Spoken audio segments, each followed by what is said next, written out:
Jésus, étant monté dans une barque, traversa la mer, et alla dans sa ville. Et voici, on lui amena un paralytique couché sur un lit. Jésus, voyant leur foi, dit au paralytique, « Prends courage, mon enfant, tes péchés te sont pardonnés. » Sur quoi, quelques scribes dirent en eux-mêmes, « Cet homme blasphème. » Et Jésus, connaissant leurs pensées, dit, « Pourquoi avez-vous de mauvaises pensées dans vos cœurs ? Car lequel est le plus aisé, de dire « Tes péchés sont pardonnés » ou de dire « Lève-toi et marche ». Or, afin que vous sachiez que le Fils de l'homme a sur la terre le pouvoir de pardonner les péchés, « Lève-toi, dit-il au paralytique, prends ton lit et va dans ta maison. » Et il se leva et s'en alla dans sa maison. Quand la foule vit cela, elle fut saisie de crainte, et elle glorifia Dieu qui a donné aux hommes un tel pouvoir. De là étant allé plus loin, Jésus vit un homme assis au lieu des péages, et qui s'appelait Matthieu. Il lui dit, « Suis-moi. » Cet homme se leva et le suivit. Comme Jésus était à table dans la maison, voici, beaucoup de publicains et de gens de mauvaise vie vinrent se mettre à table avec lui et avec ses disciples. Les pharisiens virent cela et dirent à ses disciples, « Pourquoi votre maître mange-t-il avec les publicains et les gens de mauvaise vie ?» Ce que Jésus ayant entendu, il dit, « Ce ne sont pas ceux qui se portent bien qui ont besoin de médecins, mais les malades. Allez, et apprenez ce que signifie « Je prends plaisir à la miséricorde et non au sacrifice. » Car je ne suis pas venu appeler des justes, mais des pécheurs. » Alors, les disciples de Jean s'approchèrent de Jésus et dirent, « Pourquoi nous et les pharisiens jeûnons-nous, tandis que tes disciples ne jeûnent point ?» Jésus leur répondit, « Les amis de l'époux peuvent-ils s'affliger pendant que l'époux est avec eux ? Les jours viendront où l'époux leur sera enlevé, et alors ils jeûneront. » Tandis qu'il leur disait ces choses, voici, un chef arriva, se prosterna devant lui et dit, « Ma fille est morte à l'instant, mais viens, impose-lui les mains, et elle vivra. » Jésus se leva et le suivit avec ses disciples. Et voici, une femme atteinte d'une perte de sang depuis 12 ans s'approcha par derrière et toucha le bord de son vêtement. Car elle disait en elle-même, « Si je puis seulement toucher son vêtement, je serai guérie. » Jésus se retourna et dit en la voyant, « Prends courage, ma fille, ta foi t'a guérie. » Et cette femme fut guérie à l'instant.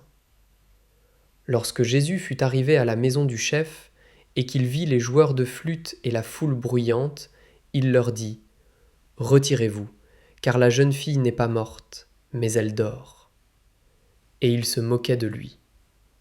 Quand la foule eut été renvoyée, il entra, prit la main de la jeune fille, et la jeune fille se leva.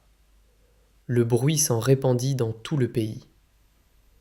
Lorsque Jésus partit de là, 2 aveugles le suivirent, criant, « Aie pitié de nous, fils de David. » Lorsqu'il fut arrivé à la maison, les aveugles s'approchèrent de lui, et Jésus leur dit, « Croyez-vous que je puisse faire cela ? » « Oui, Seigneur, » lui répondirent-ils.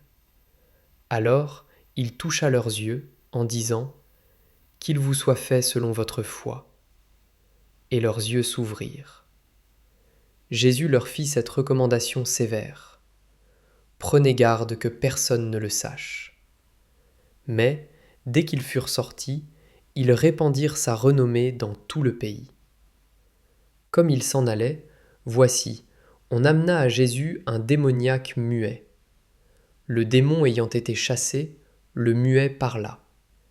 Et la foule étonnée disait, « Jamais pareille chose ne s'est vue en Israël. » Mais les pharisiens disaient, « C'est par le prince des démons qu'il chasse les démons. » Jésus parcourait toutes les villes et les villages, enseignant dans les synagogues, prêchant la bonne nouvelle du royaume et guérissant toute maladie et toute infirmité. Voyant la foule, il fut ému de compassion pour elle, parce qu'elle était languissante et abattue, comme des brebis qui n'ont point de berger. Alors il dit à ses disciples, La moisson est grande, mais il y a peu d'ouvriers.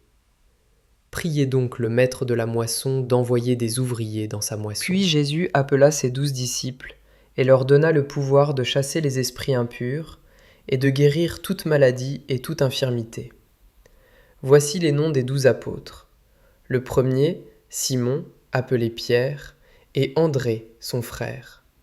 Jacques, fils de Zébédée, et Jean, son frère. Philippe et Barthélemy. Thomas et Matthieu, le publicain. Jacques, fils d'Alphée, et Thaddée. Simon le Cananite, et Judas l'Iscariote, celui qui livra Jésus.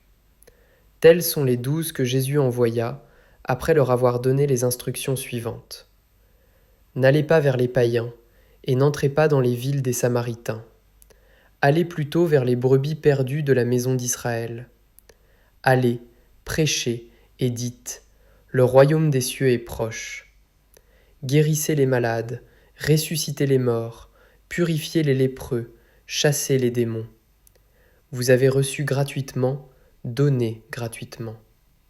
Voici, je vous envoie comme des brebis au milieu des loups. Soyez donc prudents comme les serpents et simples comme les colombes.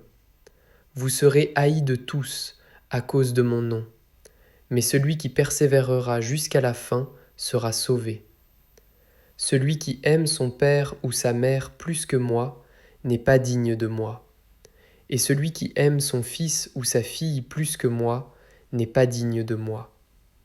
Celui qui ne prend pas sa croix et ne me suit pas n'est pas digne de moi. Celui qui conservera sa vie la perdra, et celui qui perdra sa vie à cause de moi la retrouvera. Lorsque Jésus eut achevé de donner ses instructions à ses 12 disciples, il partit de là pour enseigner et prêcher dans les villes du pays. Jean, ayant entendu parler dans sa prison des œuvres du Christ, lui fit dire par ses disciples, « Es-tu celui qui doit venir, ou devons-nous en attendre un autre ?» Jésus leur répondit, « Allez rapporter à Jean ce que vous entendez et ce que vous voyez. Les aveugles voient, les boiteux marchent, les lépreux sont purifiés, les sourds entendent, les morts ressuscitent, et la bonne nouvelle est annoncée aux pauvres.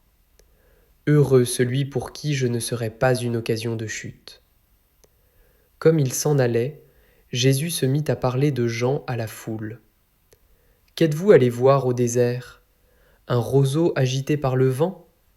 Mais qu'êtes-vous allé voir? Un homme vêtu d'habits précieux? Voici, ceux qui portent des habits précieux sont dans les maisons des rois.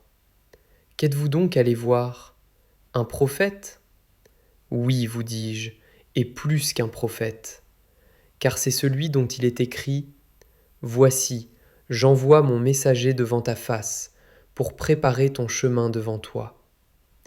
Venez à moi, vous tous qui êtes fatigués et chargés, et je vous donnerai du repos. Prenez mon joug sur vous et recevez mes instructions, car je suis doux et humble de cœur, et vous trouverez du repos pour vos âmes. Car mon joug est doux et mon fardeau léger. »